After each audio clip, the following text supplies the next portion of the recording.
ദുരന്തഭൂമിയിൽ കർമ്മനിരതരായി Indian ദേശീയ ദുരന്ത പ്രതികരണ സേനാ സംഘം. മാൻഡലെ മേഖലയിൽ ഭൂകമ്പത്തിൽ തകർന്ന കെട്ടിടങ്ങൾക്കിടയിൽ നിന്നും NDRF സംഘം ഇന്നലെ 7 മൃതദേഹങ്ങൾ കണ്ടെടുത്തു. മാൻഡലെ സെക്ടർ ഡിയിലെ 13 കെട്ടിടങ്ങളിലെ രക്ഷാദൗത്യത്തിന്റെ ചുമതലയാണ് NDRF സംഘത്തിന് നൽകിയിരിക്കുന്നത്. 170 സന്യാസിമാർ കുടുങ്ങിക്കിടക്കുന്ന ഉഖ്ലാറ്റീൻ ആശ്രമവും ഇതിൽ ഉൾപ്പെടുന്നു. ഓപ്പറേഷൻ ബ്രഹ്മയുടെ ഭാഗമായി 80 അംഗ NDRF സംഘമാണ് രക്ഷാപ്രവർത്തനത്തിൽ പങ്കെടുക്കുന്നത്. പ്ലാസ്മ കട്ടറുകൾ, തകർന്ന ഘടനകൾക്കടിയിൽ തിരച്ചിൽ നടത്താൻ ഉപയോഗിക്കുന്ന മറ്റു ഉപകരണങ്ങളും ഇവരുടെ പക്കലുണ്ട്. പരിശീലനം ലഭിച്ച നായ്ക്കളുടെ സേവനവും തിരച്ചിലിനായി ഉപയോഗപ്പെടുത്തുന്നുണ്ട്. മാൻഡലയിൽ ഇന്ത്യൻ സംഘം സ്ഥാപിച്ച ഫീൽഡ് ആശുപത്രിയും പ്രവർത്തനം തുടങ്ങി. ഡോക്ടർമാരും ആരോഗ്യ മേഖലയിലെ പ്രവർത്തകരും ഉൾപ്പെടെ 118 വിദഗ്ധർ ഉൾപ്പെടുന്ന സംഘത്തെ ഇവിടെ നിയോഗിച്ചിട്ടുണ്ട്. കമാൻഡന്റ് റാങ്കിലുള്ള ഓഫീസറാണ് ടീമിനെ നയിക്കുന്നത്. മ്യാൻമറിലെ താപനില ഉയർന്നതാണ്. അതിനാൽ അഴുകൽ മൂലം ഒരു പകർച്ചവ്യാധി പൊട്ടിപ്പുറപ്പെടാതിരിക്കാൻ മൃതദേഹങ്ങൾ വേഗത്തിൽ വീണ്ടെടുക്കുക എന്നതാണ് NDRFന്റെയും മറ്റ് പ്രാദേശിക വിദേശ രക്ഷാ സംഘങ്ങളുടെയും പ്രാഥമിക ലക്ഷ്യമെന്നും അധികൃതർ പറഞ്ഞിട്ടുണ്ട്.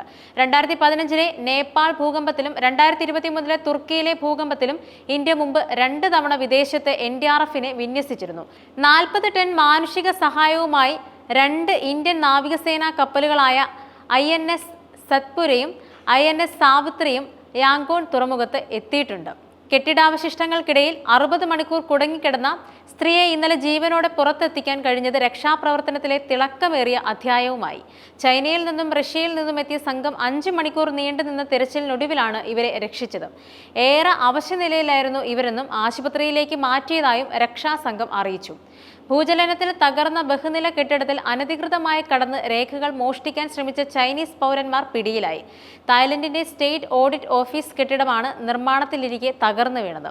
കെട്ടിടത്തിനുള്ളിൽ അനധികൃതമായി കടന്ന് ഡോക്യുമെന്റുകൾ അടങ്ങിയ 32 ഫയലുകൾ കടത്താൻ ശ്രമിക്കുന്നതിനിടെയാണ് ഇവർ അറസ്റ്റിലായതെന്നും പോലീസ് മേജർ ജനറൽ നൈപാസിൻ പുൽസ്വാഡ് പറഞ്ഞു. പ്രവേശനം നിരോധിച്ച മേഖലയിൽ കടന്ന് നിർണായക രേഖകളായ കെട്ടിടത്തിന്റെ ബ്ലൂ പ്രിന്റും മറ്റ് രേഖകളും കടത്താൻ ശ്രമിച്ചെന്നും അദ്ദേഹം പറഞ്ഞു. 7.1 തീവ്രത രേഖപ്പെടുത്തിയ ഭൂചലനത്തിൽ നിർമ്മാണത്തിലിരുന്ന 33 നില കെട്ടിടം നിലം പരിശായിരുന്നു.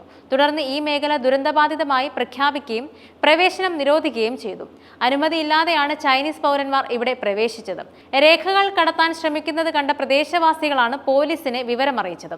നിർമ്മാണത്തിലിരിക്കുന്ന നിരവധി കെട്ടിടങ്ങൾ ഉണ്ടായിരുന്നെങ്കിലും ഇതുപോലെ മറ്റൊരു കെട്ടിടവും ബാങ്കോക്കിൽ തകർച്ച സംഭവിച്ചിട്ടില്ല. അതുകൊണ്ട് തന്നെ നിർമ്മാണത്തിൽ പാളിച്ച സംഭവിച്ചിട്ടുണ്ടെന്നാണ് നിഗമനവും. സംഭവത്തിൽ തായ്ലൻഡ് ഉപപ്രധാനമന്ത്രി അനുടിൻ ചാൻ വിരാകുൽ അന്വേഷണത്തിന് ഉത്തരവിട്ടിട്ടുണ്ട്.